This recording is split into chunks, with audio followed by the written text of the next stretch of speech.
하나님은 영이시니 예배하는 자가 신령과 진정으로 예배할지니라.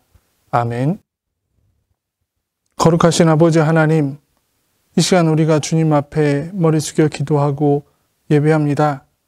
삶의 자리에서 드리는 이 거룩한 예배 가운데 성령 하나님 임재하여 주시고 하늘에 크신 은총을 허락하여 주시옵소서.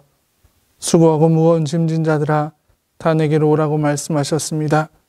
이제 우리의 무거운 짐을 주님 앞에 내어놓고 간절히 기도하오니 하나님께서 우리의 기도를 들으시고 하늘의 은혜로 감싸 주시옵소서.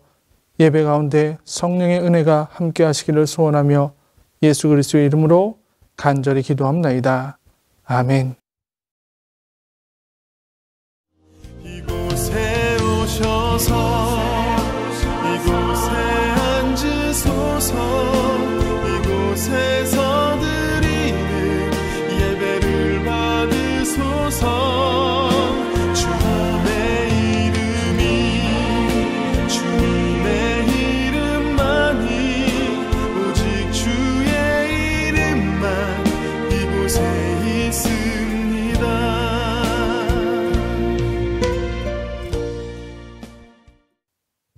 찬송 64장을 하나님께 올려드리겠습니다.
성시교도 교동문 9번 시편 15편의 말씀을 함께 교독하시겠습니다.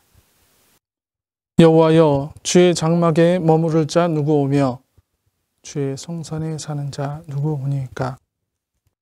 정직하게 행하며 공의를 실천하며 그의 마음에 진실을 말하며 그의 혀로 남을 허물하지 아니하고 그의 이웃에게 악을 행하지 아니하며 그의 이웃을 비방하지 아니하며 그의 눈은 망령된 자를 멸시하며 여호와를 두려워하는 자들을 존대하며 그의 마음에 서원한 것은 해로울지라도 변하지 아니하며 이자를 받으려고 돈을 구워주지 아니하며 뇌물을 받고 무죄한 자를 해하지 아니하는 자이니 이런 일을 행하는 자는 영원히 흔들리지 아니하리로다. 아멘. 사도신경으로 우리의 신앙을 하나님께 고백하시겠습니다. 나는 전능하신 아버지 하나님, 천지의 창조주를 믿습니다. 나는 그의 유일하신 아들, 우리 주 예수 그리스도를 믿습니다. 그는 성령으로 잉태되어 동정녀 마리아에게서 나시고 본디오 빌라도에게 고난을 받아 십자가에 못 박혀 죽으시고 장사된 지 사흘 만에 죽은 자 가운데서 다시 살아나셨으며 하늘에 오르시어 전능하신 아버지 하나님 우편에 앉아 계시다가 거기로부터 살아있는 자와 죽은 자를 심판하러 오십니다. 나는 성령을 믿으며 거룩한 공교회와 성도의 교제와 죄를 용서받는 것과 몸의 부활과 영생을 믿습니다. 아멘. 찬송가 202장을 하나님께 올려드리겠습니다.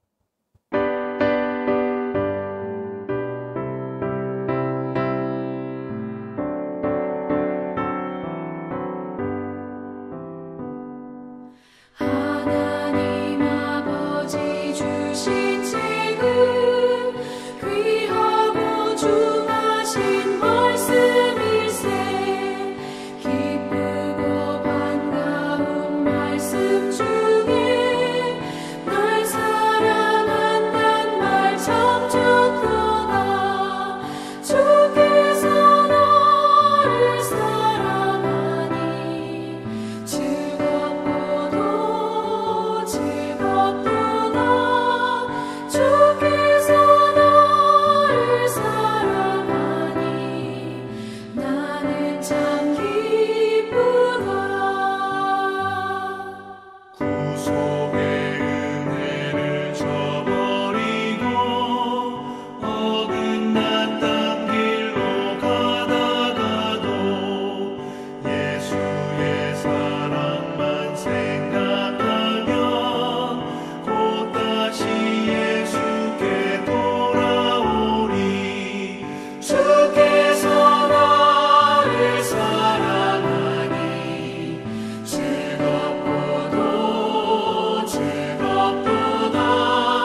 이 시간 예배를 위해서 김선구 장로님께서 기도해 주시겠습니다.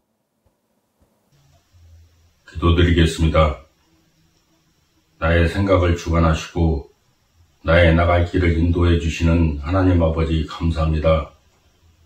지난 한 주간의 삶 가운데서도 함께하여 주시어서 주님의 은혜 가운데 지내게 하시고 이 시간 주님께 여러 가지 갈급한 심령으로 주님께 예배 드리오니 주의 성령으로 함께하여 주시옵소서.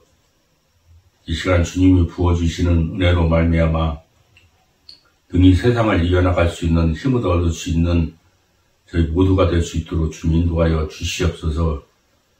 올해도 어느덧 결실의 계절인 9월 한 달도 다 지나고 풍요의 10월을 맞게 하시고 신선한 날씨와 좋은 계절을 주시오니 감사를 드립니다. 좋은 계절을 맞아 저희들의 생각과 뜻을 세상의 헛된 곳에 두지 않게 도와주시오며 언제나 여호와 하나님을 찾는 삶이 되게 하시고 하나님의 뜻을 구하는 믿음의 사람이 다 되게 하여 주시옵소서. 올해도 지금까지 지내오면서 부족한 저희들에게 일용할 양식을 주시고 이 모양 저 모양으로 이끌어 주시어서 소중한 결실의 기쁨을 주시니 감사합니다.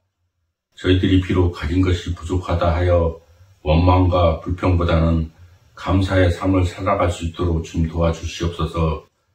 또한 언제나 주님을 찬양함으로 말미암아 저희 마음과 생활이 항상 기쁨으로 가득 차게 하시고 주님께 영광 돌리는 귀한 시간이 될 수 있도록 주님 인도하여 주시옵소서. 지금 이 나라는 코로나와 여러 가지 경제적인 어려움으로 인하여 앞날의 한치 앞을 볼 수 없는 어려운 시기에 저희들이 살아가고 있습니다.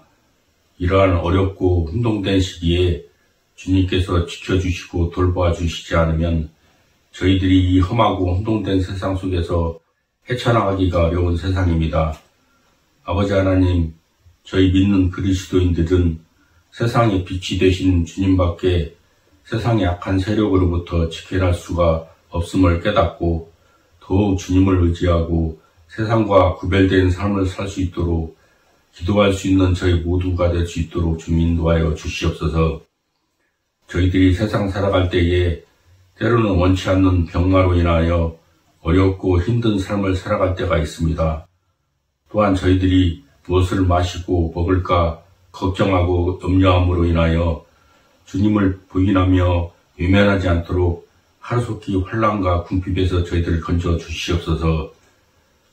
저희들이 항상 인간의 욕심으로 인하여 더 많은 것을 가지기 위하여 주님 보시기에 부끄러운 일을 행하지 않도록 도와주시옵고 사망으로 인도하는 음침한 죄의 유혹에 빠지지 않도록 주님 인도하여 주시옵소서. 가을날의 풍요로움과 같이 저희 성도님들 가정을 기억하여 주시옵고 지켜 주시옵소서. 한 가정도 어려운 일을 당하지 않도록 저희들의 앞길을 인도하여 주시어서 가정마다 풍요로운 가정들이 다 될 수 있도록 주님 축복하여 주시옵소서. 올해도 얼마 남지 않았습니다. 남은 기간 동안 저희 앞에 큰 장애물 만나지 않도록 도와주시오며 주님의 주시는 은혜가 항상 저희 마음속에 있어 저희 마음에 항상 기쁨이 충만하게 도와주시옵소서. 이 시간도 주님의 귀한 말씀을 들고 단위에 서신 목사님을 기억하여 주시옵소서. 더욱 건강으로 함께하여 주시옵고 이 시간 말씀을 전하실 때에 성령의 능력으로 붙들어 주시어서 예배의 자리에 참여한 모든 성도님들이 은혜 받는 복된 시간 될 수 있도록 주님 인도하여 주시옵소서. 이 예배를 통하여 저희들의 감사를 받으시고 저희들의 찬양을 받아 주시옵고 저희들이 마음속에 간절히 소망하고 소원하는 기도에 응답하여 줄 믿사옵고 이 모든 말씀 예수님 이름 받들어 감사하며 기도하옵나이다. 아멘.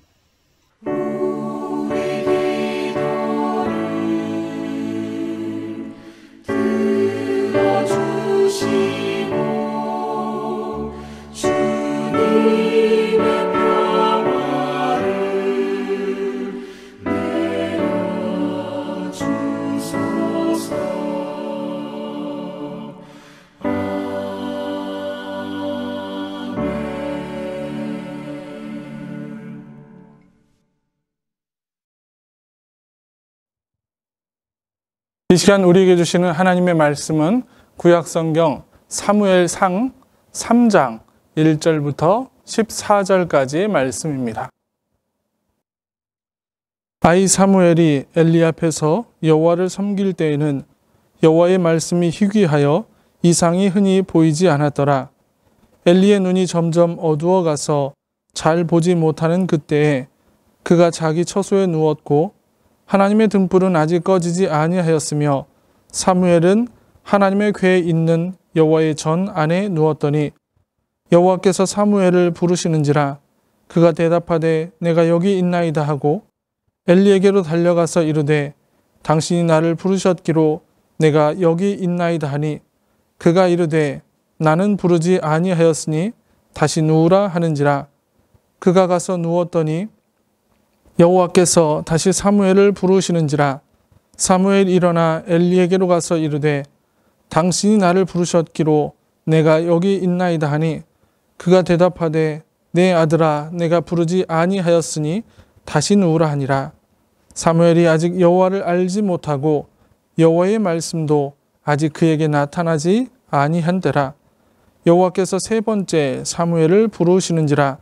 그가 일어나 엘리에게로 가서 이르되 당신이 나를 부르셨기로 내가 여기 있나이다 하니 엘리가 여호와께서 이 아이를 부르신 줄을 깨닫고 엘리가 사무엘에게 이르되 가서 누웠다가 그가 너를 부르시거든 내가 말하기를 여호와여 말씀하옵소서 주의 종이 듣겠나이다 하라 하니 이에 사무엘이 가서 자기 처소에 누우니라.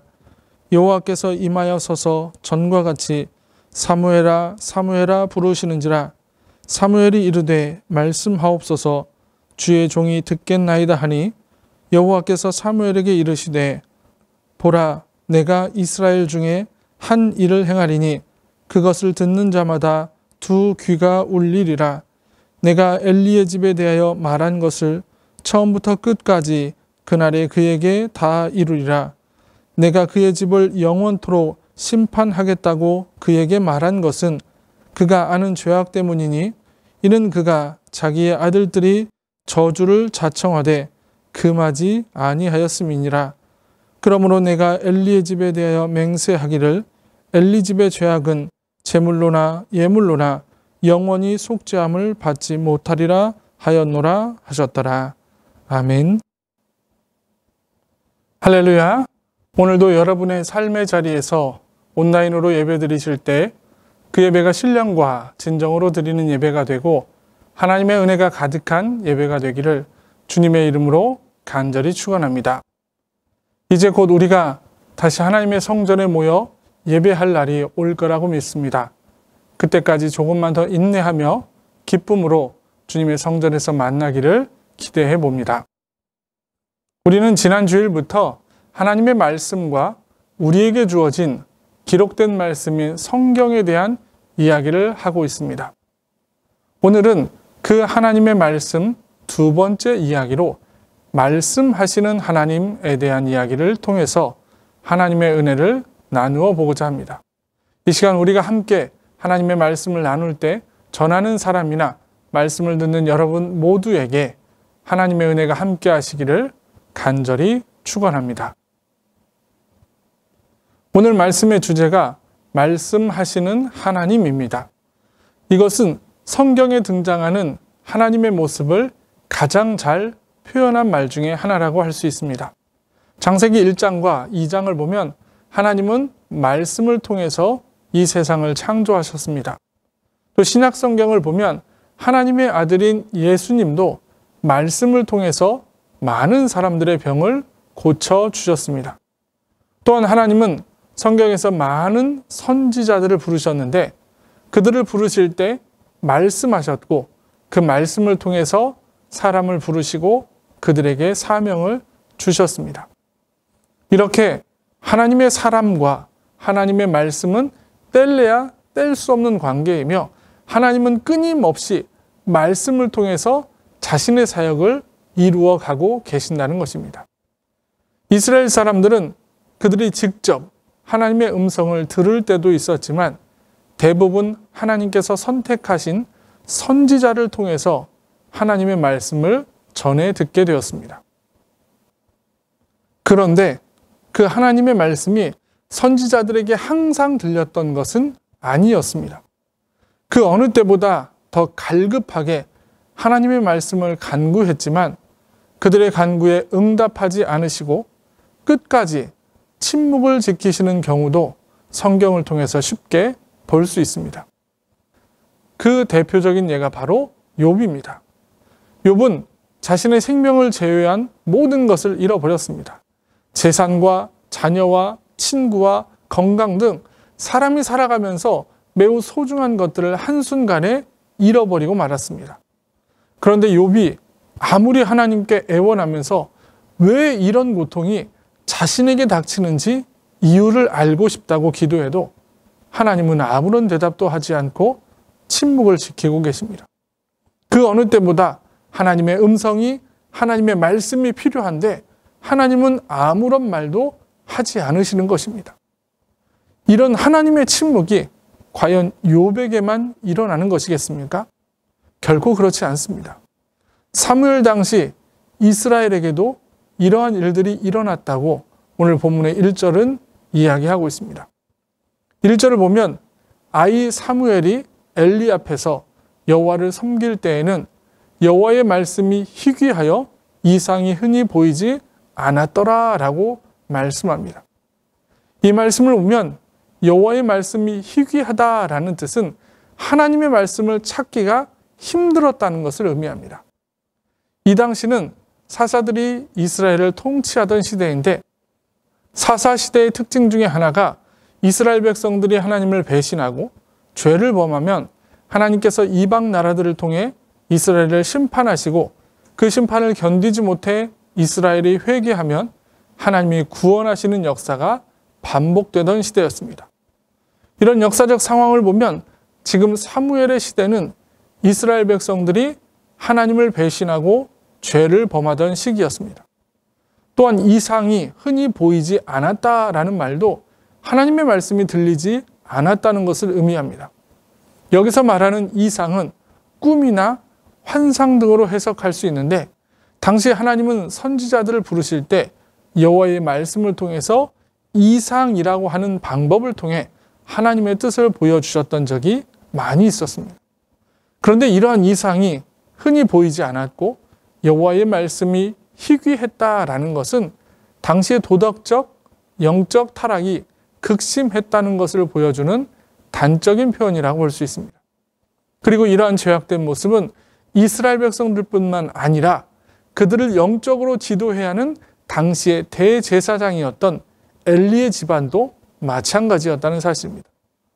본문 2절의 시작 부분을 보면 엘리의 눈이 점점 어두워가서 라고 시작하고 있는데 이것은 엘리가 당시 100세에 가까운 나이로 육체의 노쇠 현상을 말하는 것이기도 하지만 그 외에도 그의 영적 상태가 점점 약해져 가고 있음을 표현하는 것이기도 합니다. 그럼 이렇게 하나님의 말씀이 희귀하고 이상이 흔히 보이지 않았던 때, 즉 하나님의 말씀이 들리지 않을 때 과연 사무엘은 어떻게 했을까요? 이스라엘의 죄가 이 땅에 가득하여 하나님조차 아무런 말씀을 하지 않고 계실 때 사무엘은 과연 어떻게 하고 있었는지를 오늘 본문을 통해서 두 가지로 볼 수 있습니다.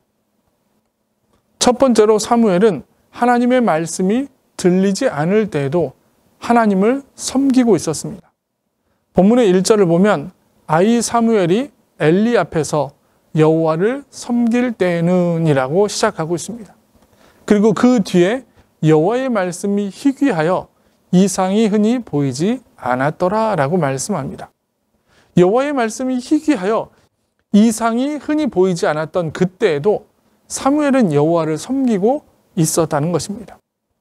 하나님의 말씀이 들리지 않기에 지금 자신이 하고 있는 일이 옳은 일인지에 대한 판단을 하기가 쉽지 않았습니다.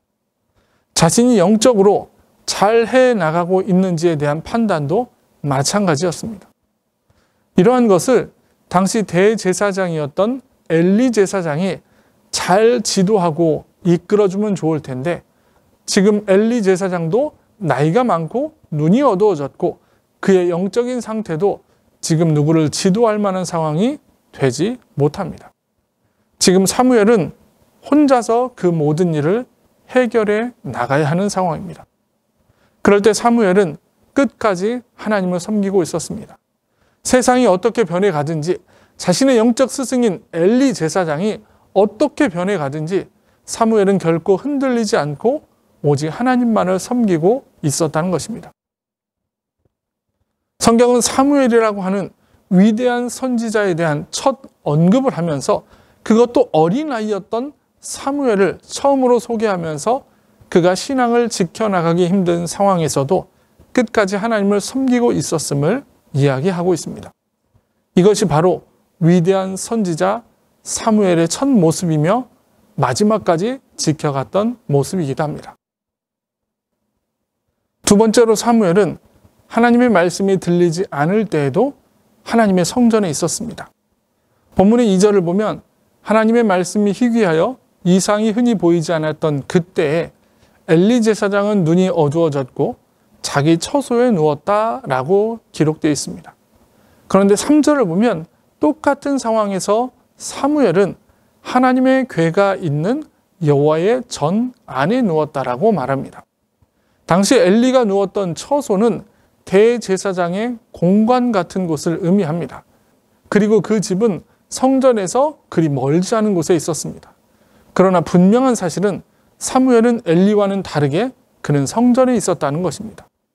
사무엘은 지속적으로 하나님의 성전에 거하면서 하나님과 함께하고 있었는데 엘리 제사장은 자기의 처소에 지속적으로 누워있다고 표현하면서 하나님과의 거리감을 대조적으로 표현하고 있는 것입니다. 사무엘이 여호와의 성전에 있었다는 것은 그가 하나님과 가까운 거리를 유지하고 있었다는 것을 의미합니다. 그는 항상 하나님의 곁에 있고자 했습니다. 그리고 그 하나님과의 거리를 항상 유지하려고 했습니다. 하나님의 말씀이 들리지 않아도, 어떤 이상이나 환상이 보이지 않아도 그는 끝까지 하나님의 곁에 있었던 것입니다. 이렇게 사무엘은 하나님의 말씀이 들리지 않을 때에도 끝까지 하나님을 섬기며 하나님의 성전에 있었고 결국 그를 부르시는 하나님의 음성을 듣게 됩니다. 사무엘은 이미 하나님의 말씀을 들을 준비가 되어 있었고 사무엘 정도라면 하나님께서 말씀하시는 것을 잘 지켜갈 것이라는 믿음을 줄 수 있는 사람이었습니다. 그래서 그는 하나님의 말씀을 듣고 결국에는 위대한 선지자가 될 수 있었던 것입니다. 하나님의 말씀은 아무에게나 들리지만 또 아무에게나 들리지 않기 때문입니다.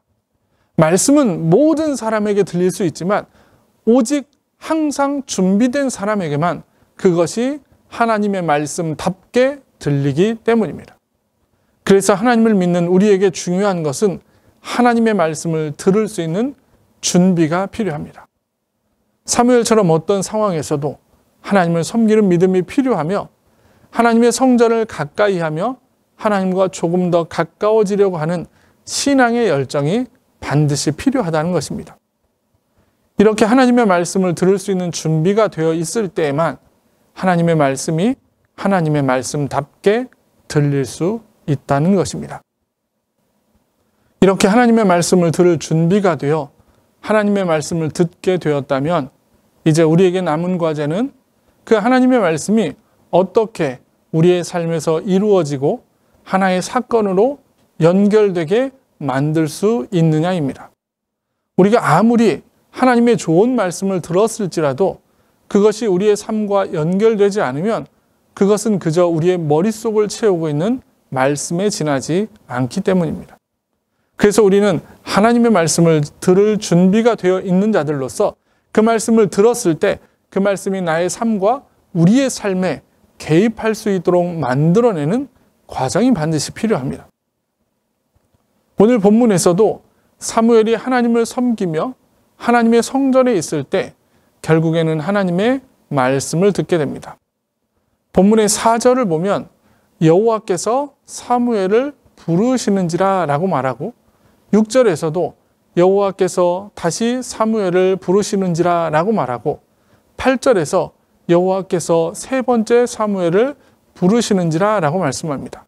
또 마지막으로 10절을 보면 여호와께서 임하여 서서 전과 같이 사무엘아 사무엘아 부르시는지라 라고 말씀하고 있습니다. 사무엘은 4번에 걸쳐서 하나님이 자신을 부르는 소리를 들었습니다. 그리고 그가 지금 이 순간 하나님으로부터 들은 말씀, 그리고 앞으로 그가 하나님으로부터 듣게 될 말씀들이 그의 인생을 결정하였고 그가 해야 할 사역들을 결정했다는 것을 우리는 꼭 기억해야 합니다. 그럼 사무엘은 하나님의 말씀을 들었을 때 어떻게 그 말씀이 가진 능력이 자신과 이스라엘 백성들의 삶에서 드러내도록 만들어냈을까요? 첫 번째로 보면 사무엘이 하나님의 말씀에 집중할 때 하나님의 말씀이 가진 능력이 드러나게 되었다는 것입니다. 사무엘은 하나님께서 4번에 걸쳐서 자신을 부르실 때 4번 모두 그 말씀에 반응을 보이고 있습니다. 4절에서도 내가 여기 있나이다 라고 대답하고 6절, 8절, 10절에서도 마찬가지로 하나님의 말씀을 들었을 때 그는 즉각적으로 그 말씀에 대한 반응을 보이고 있습니다. 그것은 바로 그가 그 하나님의 말씀에 집중하고 있었다는 것을 의미합니다. 물론 처음에는 자신을 부르는 소리가 엘리 제사장의 소리인 줄 알고 엘리 제사장을 찾아갔습니다. 그 이유에 대해서는 7절에서 사무엘이 아직 여호와를 알지 못하고 여호와의 말씀도 아직 그에게 나타나지 아니한 때라라고 설명하고 있습니다. 그런데 9절에서 엘리 제사장이 지금 너를 부르는 소리는 하나님의 음성이니 또 그 소리가 들리면 여호와여 말씀하옵소서 주의 종이 듣겠나이다 라고 대답해라 라고 설명해 주었습니다. 그리고 10절에서 비로소 사무엘은 4번에 걸쳐 자신을 부른 음성이 하나님의 말씀임을 깨닫고 하나님께 말씀하옵소서 주의 종이 듣겠나이다 라고 고백하였습니다. 하나님의 말씀을 듣는 사람에게 가장 중요한 것은 그 말씀에 집중하는 것입니다. 그 말씀이 나의 생각을 지배하도록, 그 말씀이 나의 마음을 지배하도록, 그 말씀이 나의 삶을 지배하도록 그 말씀에 집중하는 것이 가장 필요합니다. 두 번째로 사무엘이 하나님의 말씀에 순종할 때 하나님의 말씀이 가진 능력이 드러나게 되었습니다. 하나님께서 사무엘에게 찾아오셔서 하신 말씀은 엘리 제사장 가문의 죄와 그 가문에 대한 심판에 대한 이야기입니다.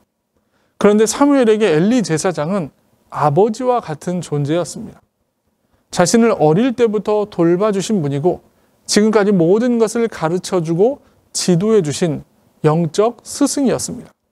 또한 당시 엘리 제사장에는 홈니와 비느하스라고 하는 2 아들이 있었는데 사무엘은 이들과도 어릴 때부터 같이 자랐고 친형제와 같은 사이였습니다. 그런데 하나님께서 사무엘에게 찾아오셔서 하시는 말씀이 엘리 가문의 죄가 너무 크기에 그의 집을 영원토록 심판하시겠다라는 말씀이었습니다. 당연히 사무엘은 이러한 일이 일어나지 않기를 바랬고 그래서 15절에 보면 하나님께서 사무엘에게 하신 말씀을 엘리 제사장에게 알리는 것을 두려워하고 있는 모습을 봅니다.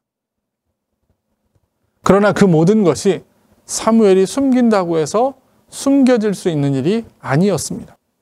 하나님께서 사무엘에게 엘리 가문에 대한 심판을 말씀하신 것은 사무엘을 통해서 그러한 심판의 예언이 전해지고 결국에는 하나님께서 그 심판을 이루실 것임을 미리 예고하신 것이기 때문입니다. 그래서 사무엘은 결국 하나님의 말씀에 순종하는 마음으로 하나님께 들은 모든 이야기를 엘리 제사장에게 하게 됩니다. 이렇게 사무엘이 하나님의 말씀에 순종하기 시작하였고 그 이후 그의 인생은 끊임없이 하나님의 말씀에 대한 순종의 인생이었습니다. 그리고 그가 그렇게 하나님의 말씀에 순종하였을 때 하나님은 그 순종을 통해서 하나님의 놀라운 역사들을 이루어 가셨던 것입니다. 이처럼 사무엘은 이렇게 하나님의 말씀에 집중하고 그 말씀에 순종했을 때 그가 진정한 하나님의 사람, 이스라엘의 위대한 선지자로 세워지게 되었습니다. 사무엘에게는 4번에 걸쳐서 직접 하나님께서 부르시는 말씀이 있었고 사무엘은 그 말씀에 순종했습니다. 지금 우리는 기록된 말씀인 성경을 통해서 하나님의 부르심을 듣게 됩니다.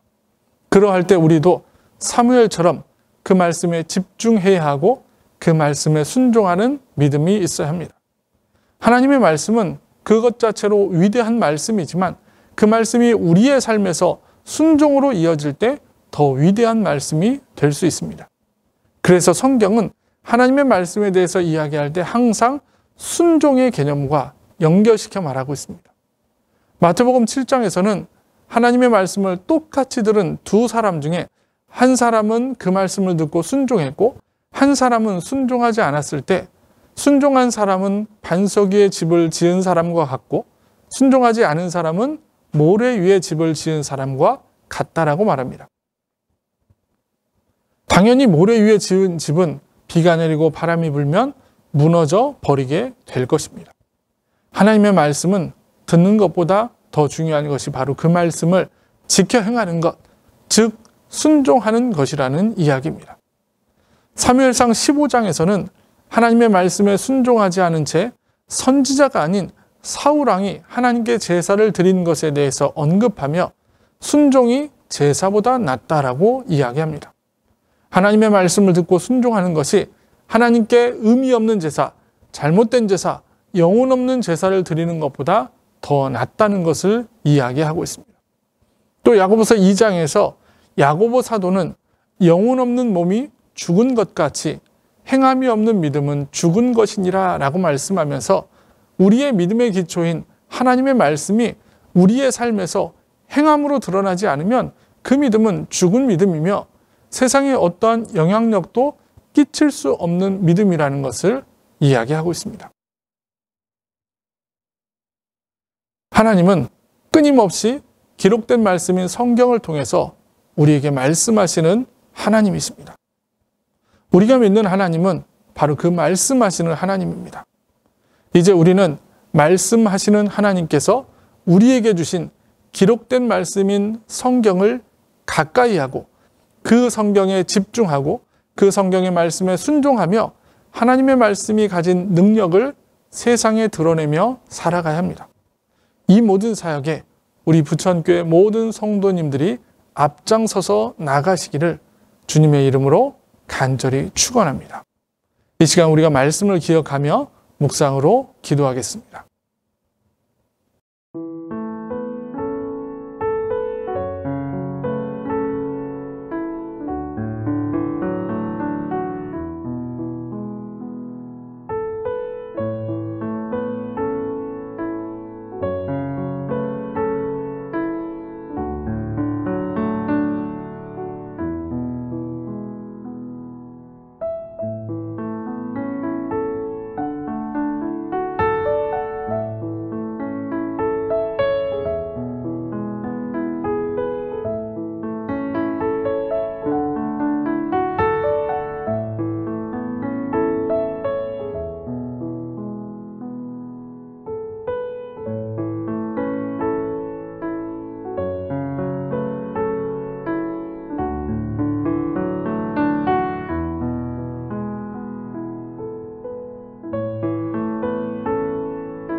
사랑과 은혜가 많으신 아버지 하나님, 끊임없이 우리에게 찾아오시고 말씀하시는 하나님으로 존재하시는 그 하나님을 기억하며 주님께 기도하기를 소원합니다.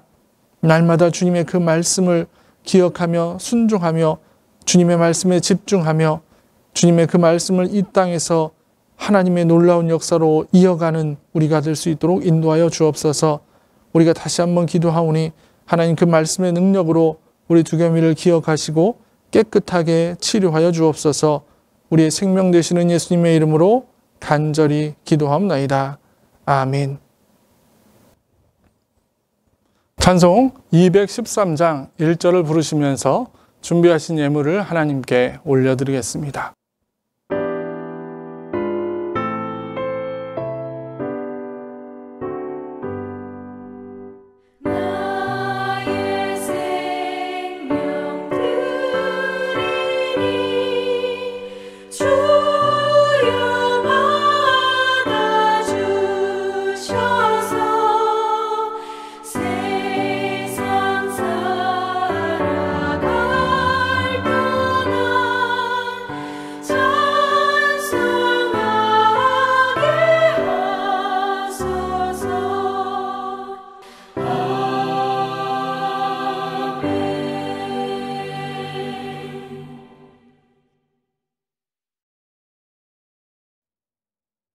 드린 예물 위해서 기도하시겠습니다.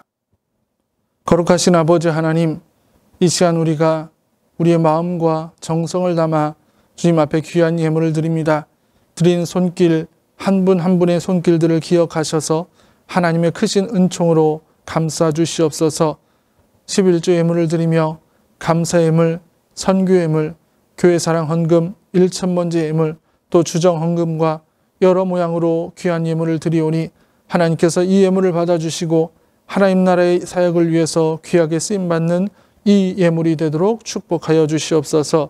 드리는 가정 위에 물질의 복을 허락하여 주시고 직장과 사업과 모든 삶의 터전에 하늘의 복을 허락하셔서 그 모든 삶의 터전에서 주께 올려드리는 감사의 제목들이 차고 넘칠 수 있도록 주님 축복하여 주시옵소서.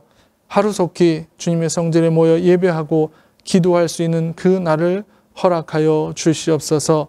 우리의 모든 삶을 주관하시는 예수 그리스도의 이름으로 간절히 기도합나이다. 아멘. 교회 소식을 안내해 드리겠습니다. 예배의 자리에 오신 여러분을 주님의 이름으로 환영합니다. 이 시간 여러분의 삶의 자리에서 온라인으로 드리는 예배 가운데 하나님의 은혜가 함께 하시기를 간절히 기도합니다. 안전하고 은혜로운 예배를 위한 안내를 드립니다. 사회적 거리두기 4단계가 2주 더 연장됨에 따라 교회 모든 예배는 10월 17일까지 온라인 예배로 드립니다. 주일 예배는 주일 오전 11시에 유튜브와 네이버 밴드를 통해서, 주일 오후 예배와 수 예배는 가정 예배로, 새벽 예배는 매일 아침 7시 십자가 말씀 묵상으로 네이버 밴드를 통해서 나눕니다. 어린이부는 주일 오전 11시, 청소년부는 주일 오전 10시에 실시간 온라인 예배로 드립니다. 온라인 헌금하기 원하시는 분들은 교회의 계좌번호를 이용하시고 함께 모여 예배드릴 수 없는 날이 계속되고 있지만 여러분들께서는 하루속히 우리가 함께 성전에 모여 예배할 수 있도록 기도해 주시기를 부탁드립니다. 또 가정에 기도 제목이 있으실 때에는 언제든지 교회로 연락해 주시기를 부탁드립니다. 십자가 말씀 묵상이 월요일부터 토요일까지 매일 아침 7시에 네이버 밴드를 통해서 나누고 있습니다. 지금은 창세기의 말씀을 묵상합니다. 이 말씀을 통해서 하나님이 주시는 은혜로 하루를 살아가시기를 바랍니다. 사택 담장 공사가 12일 화요일부터 16일 토요일까지 진행이 됩니다. 이 공사가 안전하게 잘 진행될 수 있도록 기도해 주시기를 부탁드립니다. 김민규, 김진희 집사님 아들 김두겸 어린이가 백혈병으로 치료 중에 있습니다. 여러분들 시간 나실 때마다 꼭 기억하시고 이 귀한 생명을 위해서도 기도해 주시기를 부탁드립니다. 찬송가 2장을 하나님께 올려드리겠습니다.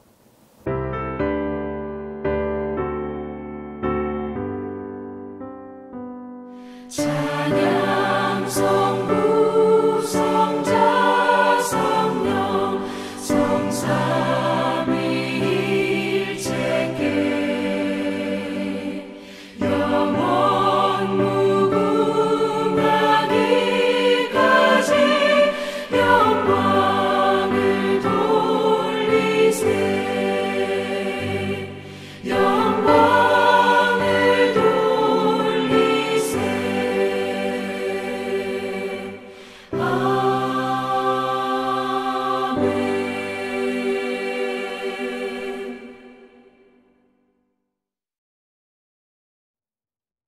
이제는 우리 구주 예수 그리스도의 은혜와 아버지 하나님의 극진하신 사랑하심과 성령님의 감화, 감동, 교통, 그리고 우리를 위해서 눈물로 기도해 주시는 은혜가 말씀하시는 하나님의 크신 은혜를 기억하며 기록된 말씀인 성경을 마음속에 새기며 묵상하며 그 말씀을 이 땅 가운데 이루어내기를 소원하는 우리 모든 부천교회 성도들과 사랑하는 가족과 함께 예배하는 주의 종들과 이 나라와 이 민족 위에 이제로부터 영원토록 함께 하옵시기를 간절히 축원하옵나이다. 아멘.